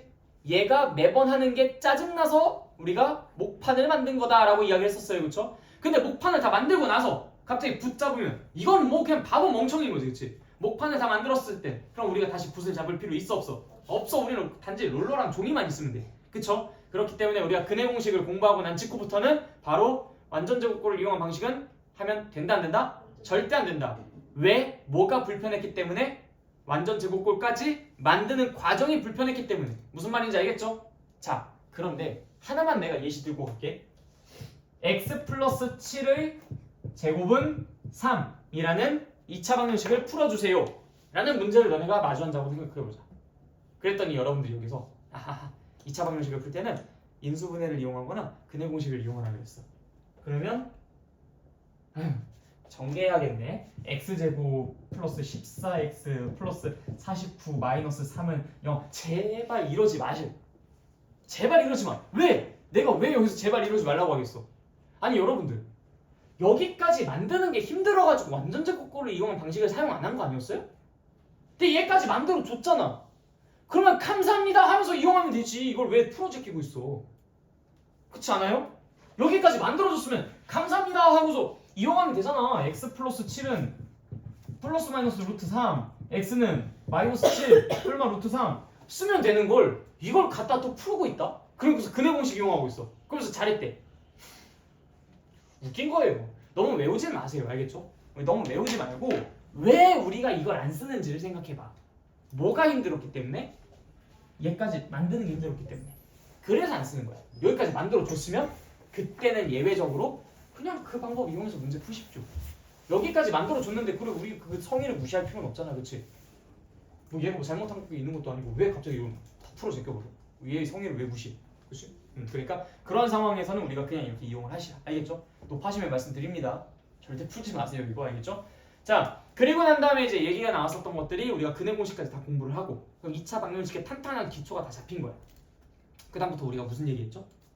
일단 첫 번째 복잡한 이씨 뭐 2차 방정식 이런 것들은 뭐 그냥 늘상 우리가 하던 대로 풀면 되고 첫 번째 나온 것이 판별식이라고 부르는 거 아니에요. 나중에 우리가 고등학교 과정에서는 판별식이라고 부를 거야. 왜? 뭘 판별하기 때문에 판별식이라고 할까?